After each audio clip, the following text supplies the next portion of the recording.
So the next one is to try and find the note with your hands or your ears. So you're not looking at the keyboard. With jumps, a lot of the time you have to be able to find it without looking at the keyboard, because your other hand is doing something else, or you don't have time to physically look. And especially if it's stride bass, if you're looking backwards and forwards, you tend to, it makes things more difficult. It's like watching tennis. You kind of, you know, it gets a bit much. So try to find the note with just your hands and your ears. So you're essentially using the feel of the keyboard to tell you where you are, and you're not playing the note until you've absolutely, you're certain that you've found the right note. And then your ears as well will tell you if you've hit the right note or not, and then you adjust accordingly. You can also find the note with your hand, but don't play it. Then you look at your hand, confirm that you found the right note, and then play it. And then the more you do this, hopefully you will feel more confident, or you don't have to keep double checking, and then your ear can start double checking for you.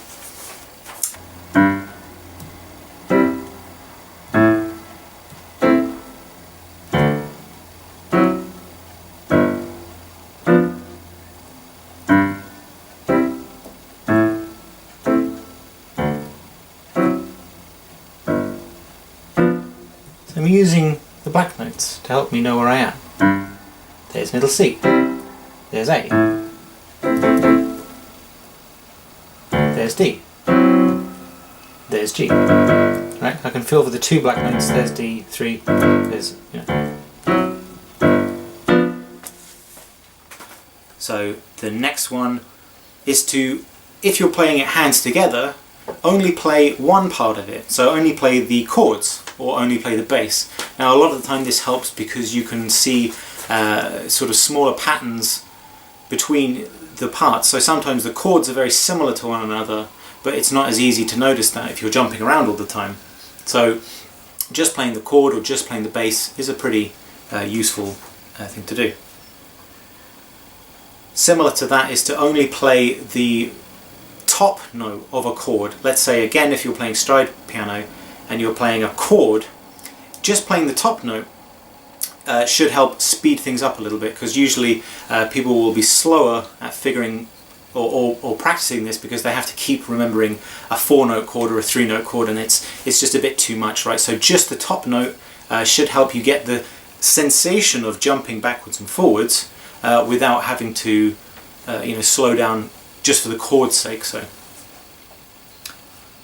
number 6, or the next one, is to increase the speed and not really worry too much about the actual notes. So that might sound a little bit counterintuitive or a little bit unwise.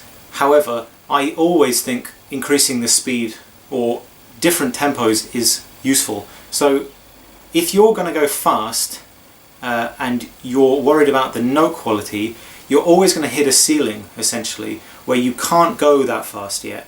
But your body needs to feel that speed, right? If you want to play faster, you have to play faster. Now obviously accuracy is always important, and you always need to strive for that, but every now and then playing 5, 10, 20% faster than you currently can will stimulate that growth, or stimulate your ability to move faster, because you have moved faster, right? So it's not only practice fast and who cares about accuracy, it's every now and then pushing yourself a little bit faster to hopefully get you moving and feeling that speed and what is necessary to play that fast. Only the top and bottom notes.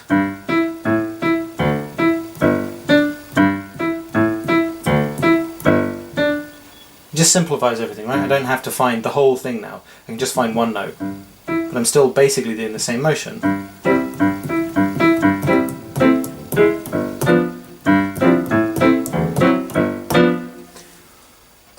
Increasing the speed and not really worrying about you know, accuracy. Again, I just want to be able to play it faster so that I can, you know, get used to that sort of speed, just in case I want to play it faster, or, you know, I want to be able to play at any kind of speed. Right, one of those notes is wrong. It doesn't really matter. It was better that time, right? Only the chord of the bass, so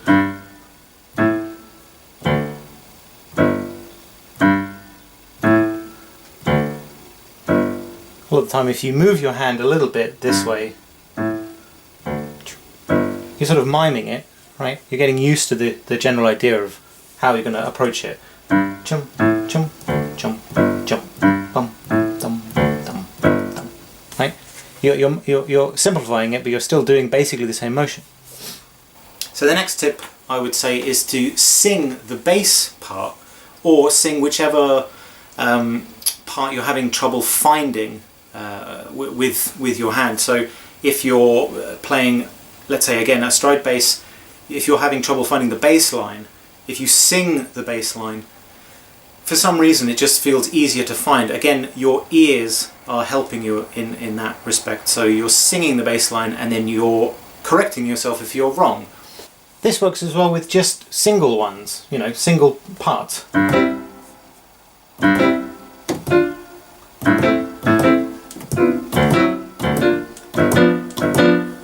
Just, you know, going really, really fast on just individual ones. Or the whole lot.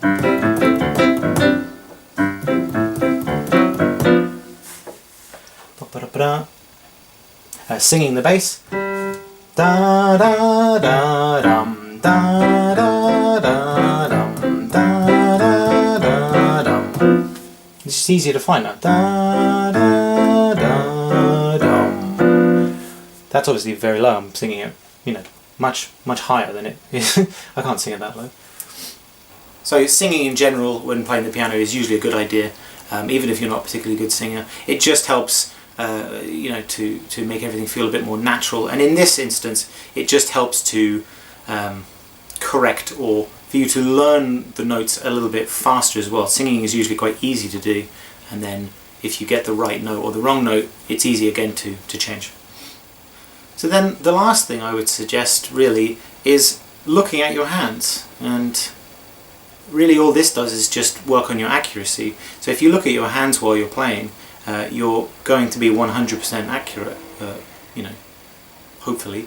So looking at your hands is quite useful for, again, just boosting your ability to play the part beyond what you're currently doing. I mean, any kind of change is usually going to help. So looking at your hands in a stride piano is just going to, again, help you to play it. And the more you play it, the more comfortable it feels. So don't rely on looking at your hands, but do obviously do it every now and then, because it will help. So those are my suggestions. Have a go of those, and I'll see you next time.